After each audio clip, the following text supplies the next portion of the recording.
Sobat Bion, balik lagi di Bionik Binus Online Interaktif Channel. Kali ini ada informasi yang gak kalah menarik dari informasi-informasi sebelumnya. Penasaran ngomongin apa? Jangan kemana-mana, kita saksikan setelah video yang satu ini. Oke guys, itu dia spill produk hari ini. Thanks for watching.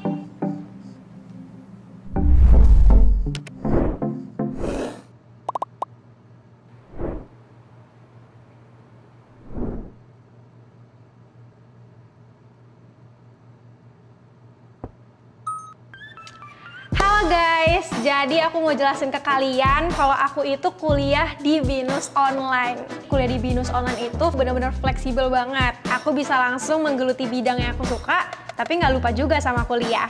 Kita bisa memilih mata kuliah sendiri melalui sistem modular. Lalu kualitas lulusannya juga nggak perlu diragukan lagi karena alumni-alumninya sudah tersebar di seluruh Indonesia dan bahkan sampai ke luar negeri juga. Oke, jadi Binus Online sudah mendapatkan 5-star dari QS World University Ratings dan sudah ada 5 jurusan. Yang pertama ada Business Management, Teknik Industri, Teknik Informatika, Sistem Informasi, dan kelima ada Akuntansi. Jadi, buat yang mau kayak aku, yuk daftar Binus Online sekarang. Nah Sobat Bion, di era digital ini ada satu barang yang kita tuh nggak bisa lepasin. Nih, buat transaksi, buat berhubungan sama teman-teman, sama keluarga, pokoknya semuanya pakai ponsel pintar. Tapi tahu nggak sih kalau di balik itu ada teknologi yang kompleks namanya mobile programming. Nah kalau penasaran gimana sih teknologi tersebut bekerja, kita saksikan lewat video yang satu ini.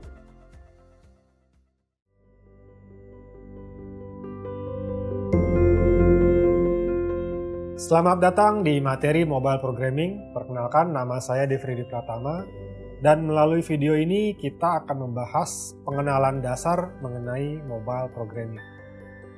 Sebelum masuk ke teknis programming, ada baiknya kita juga perlu tahu arti dari mobile atau mobility. Mobility ini punya kemampuan untuk dapat berpindah-pindah atau dipindahkan dengan mudah. Ada sifat dari mobility ini, yang pertama dia portable, dia usable, functionable, dan connectable. Portable artinya mampu untuk dibawa kemana-mana dengan mudah. Sedangkan usable, yang kedua tadi artinya mudah untuk disesuaikan, digunakan untuk menyelesaikan keperluan di lapangan atau menyelesaikan tugas di lapangan. Yang ketiga tadi tentang functionable, artinya dia punya fungsi khusus untuk kemampuan yang baik multiple atau bervariasi atau sesuai dengan kebutuhan kita di lapangan tadi, membantu usability-nya yang di kedua tadi. Dan yang keempat adalah tentang connectable, artinya mampu terkoneksi ke jaringan yang lebih luas. Sementara kita di lapangan, tapi dia terkoneksi secara luas untuk berbagi data. Terhadap penggunaan aplikasi mobile, dari mana dorongan kebutuhannya muncul, siapa yang butuh, siapa yang mau untuk menggunakan perangkat mobile. Nah, ada dua kelompok nih. Untuk penggunaan mobile sendiri yang di awal perkembangannya, diawali dengan golongan pekerja yang membutuhkan aplikasi untuk membantu pekerjaannya di lapangan. Dan kedua adalah tentang untuk society atau masyarakat. Nah, dalam sebuah dorongan bisnis, organisasi itu dituntut untuk berproses lebih cepat, lebih baik, lebih efisien. Di sini perangkat mobile menjadi sebuah alat bantu untuk mencapai hal tersebut. Nah, untuk itu perkembangan dari sebuah perangkat mobile biasanya akan dipengaruhi oleh kebutuhan bisnis, kebutuhan produksi. Maka golongan pekerja, baik pekerja kantor ke pekerja lapangan, ini akan sangat butuh kemampuan perangkat mobile tadi ini untuk membantu pekerjaan mereka. Pada era sekarang, perangkat mobile sudah luas digunakan oleh semua masyarakat, sehingga kebutuhan perkembangan perangkat mobile ini juga beralih lebih luas, di mana kita dituntut untuk bisa mengakomodir banyak hal yang sangat variatif untuk orang tua, golongan muda, pekerja kantor, pekerja lapangan, dan sebagainya. Nah, baik untuk kebutuhan urgen pekerjaan sampai dengan kebutuhan social entertain seperti gaming maupun tadi social media ya. Akan tetapi terhadap perkembangan tersebut, kemampuan connectivity baik melalui teknologi broadband maupun nirkabel, Wi-Fi ini menjadi hal yang mempengaruhi perkembangan dari aplikasi mobile itu sendiri. Dulu 10 tahun yang lalu mungkin kita berbagi video dalam ukuran besar itu hal yang sulit ya, butuh waktu lama juga dan resources yang besar. Namun sekarang kita tahu hal tersebut sudah menjadi hal yang sehari-hari. Dan teknologi mobile sekarang juga mampu membuka kesempatan untuk setiap orang membuat sendiri aplikasinya, baik untuk penggunaan sendiri, penggunaan industri, ataupun penggunaan kebutuhan pekerjaan di kantor. Aplikasi ini bisa dibagi secara umum melalui kanal-kanal pengumpul aplikasi seperti Google Play, ya, App Store, maupun Mi Store, ya, dan yang lainnya. Saat ini teknologi mobile dibungkus dari berbagai platform. Dua yang terbesar diantaranya adalah Android dan juga iOS Mobile. Android bersifat community based meskipun dicetus oleh Open Handset Alliance melalui Google, yang artinya produsen-produsen perangkat tersebut atau yang lainnya juga mampu mengembangkan sendiri OS-nya berbasis Android. Sedangkan iOS dia punya sifat proprietary, tertutup di mana hanya bisa dikelola oleh Apple sendiri sehingga perangkatnya harus melalui Apple agar bisa menggunakan iOS. Dengan adanya dua OS mobile yang tersebar banyak di masyarakat, ini mempengaruhi pengembangan aplikasi di dalamnya yang mana perlu mengikuti platform tersebut. Android dengan dukungan Google mempunyai bahasa Java, Kotlin, sedangkan iOS dukungan dari Apple melalui bahasanya Swift sama Objective-C.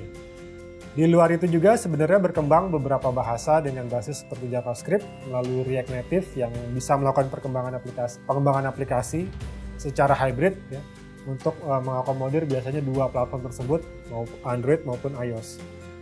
Jadi cukup develop satu kali di React Native, nanti hasilnya bisa dideploy sekaligus untuk Android maupun iOS. Dan melalui rangkaian materi ini, pembahasan kita nanti terkait dengan mobile programming akan lebih condong kepada teknologi Android yang pertama tadi dari Google. Baik, sampai di sini dulu video untuk pembahasan kali ini. Diharapkan dapat menjadi panduan dasar dalam pembelajaran kalian. Terima kasih, selamat belajar, dan sampai jumpa di video pengantar berikutnya.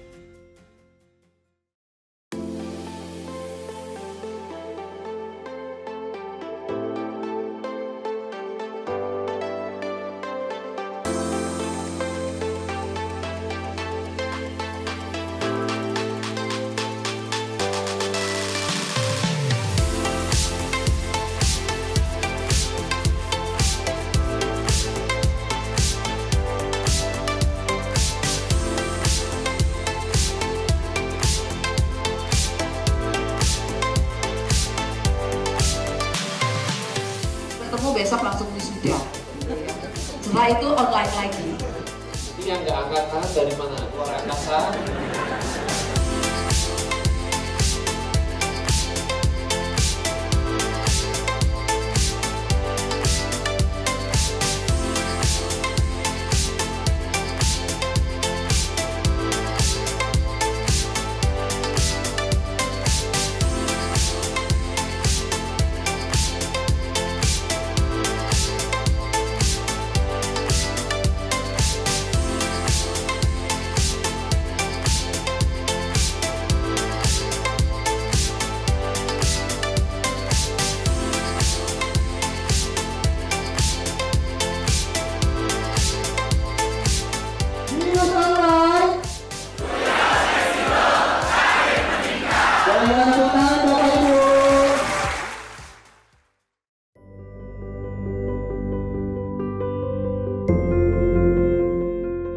Selamat datang di materi Mobile Programming. Perkenalkan, nama saya Defredi Pratama.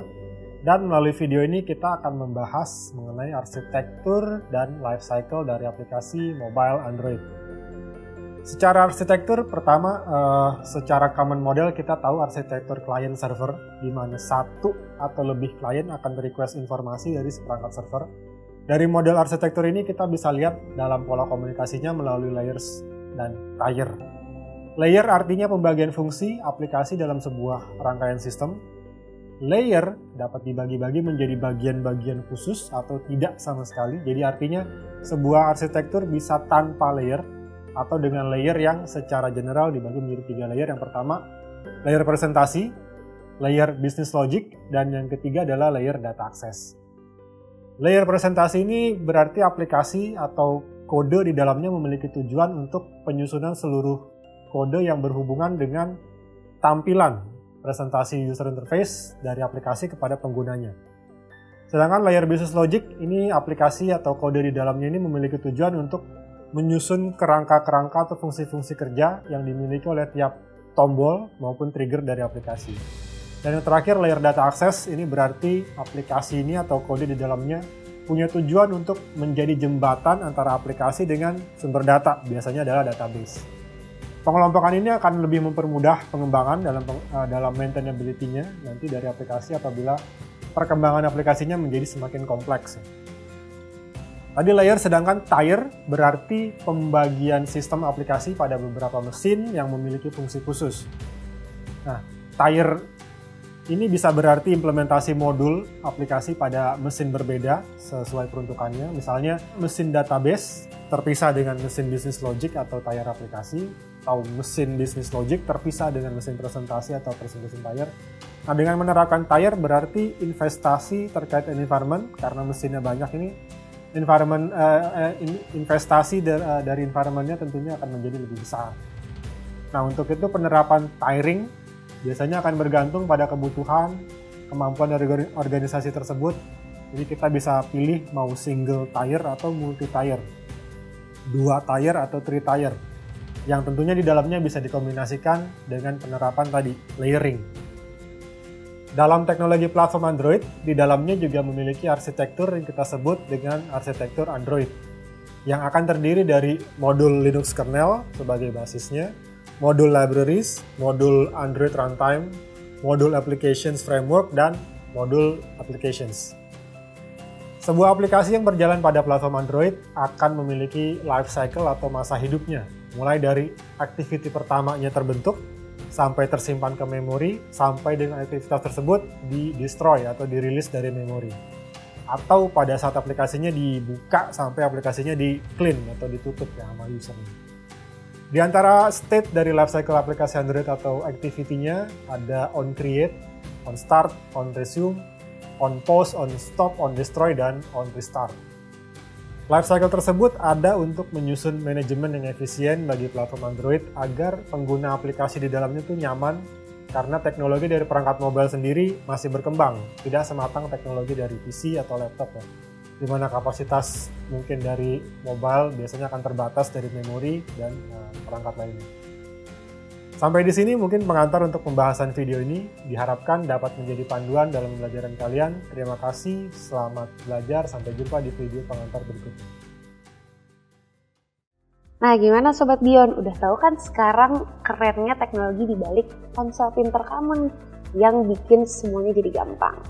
Gak cuma ini, ada juga update seputar Binus Online. Kira-kira ada update seru apa ya di minggu ini? Yuk kita lihat!